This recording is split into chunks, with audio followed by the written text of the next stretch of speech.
વિરામ પરની વાતચીતની વચ્ચે ઈરાન અને અમેરિકા વચ્ચે યુદ્ધ ફસાઈ ગયું હોય તેવું લાગી રહ્યું છે।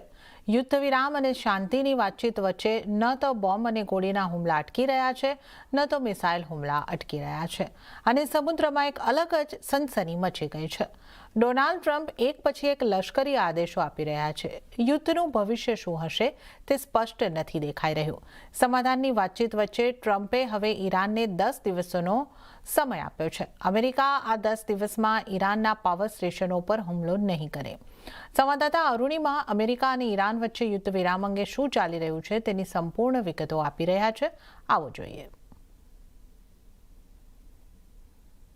ईरान और अमेरिका इजरायल युद्ध में एक और नया पड़ाव 10 दिन का सीज फायर, ऐसा डोनाल्ड ट्रंप जो अमेरिकी प्रेसिडेंट है वो घोषित कर रहे हैं। वो कह रहे हैं कि 10 दिनों तक ईरान के जो पावर इंफ्रास्ट्रक्चर है उन पर हमला नहीं किया जाएगा। डोनाल्ड ट्रंप ने कहा कि अभी तक की जो बातचीत हो रही है उसके हिसाब से ऐसा लग रहा है कि नेगोशिएशंस सही जा रही हैं, और क्योंकि नेगोशिएशंस को वो एक मौका देना चाहते हैं इसीलिए ऐसा कह रहे हैं कि 10 दिनों तक पावर इंफ्रास्ट्रक्चर पर हमला वो नहीं करेंगे।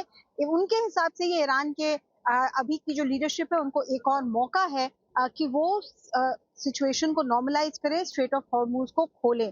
लेकिन ईरान की तरफ से अभी तक इन सारे अमरीकी बयानों की कोई आधिकारिक पुष्टि नहीं की गई है। ईरानियन न्यूज एजेंसी तस्नीम के हिसाब से ईरान के जो जो रिजीम के जो हेड्स हैं उनके लिए ये सवाल ही नहीं उठता। वो ऐसा कह रहे हैं कि ये सवाल ही नहीं उठता कि 15 पॉइंट प्रोग्राम जो फॉर्मूला यूएस की तरफ से आया है उसको ईरान एक्सेप्ट करे। और आप देखिए दोनों तरफ से इस सीज फायर की घोषणा के बाद भी लगातार मिसाइल और ड्रोन्स के हमले बरकरार हैं।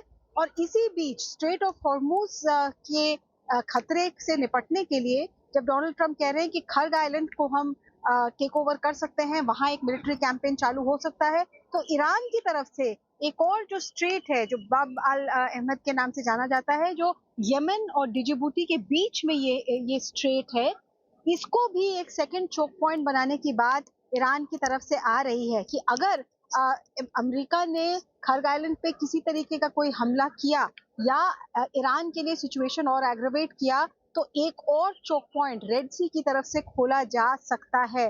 तो ऑलरेडी जो शिपिंग इंडस्ट्री है, जो ऑयल एनर्जी इंफ्रास्ट्रक्चर है, वो चोक्ड है स्ट्रेट ऑफ हॉर्मुज की वजह से। अब अगर ये ऑल्टरनेटिंग शिपिंग रूट जो सीधे आपको इंडियन ओशन की तरफ लेकर जाता है, अगर इसको भी चोक करने की कोशिश की, और क्योंकि यहाँ यमन जो है वो यमन और डिजिबूटी के बीच में है, तो हाउतीज की मदद से ईरान इसको भी चोक करने की बात कर रहा है। इससे दुनिया भर में तेल और एनर्जी को लेकर संकट के बादल और गहरा सकते हैं। तो आगे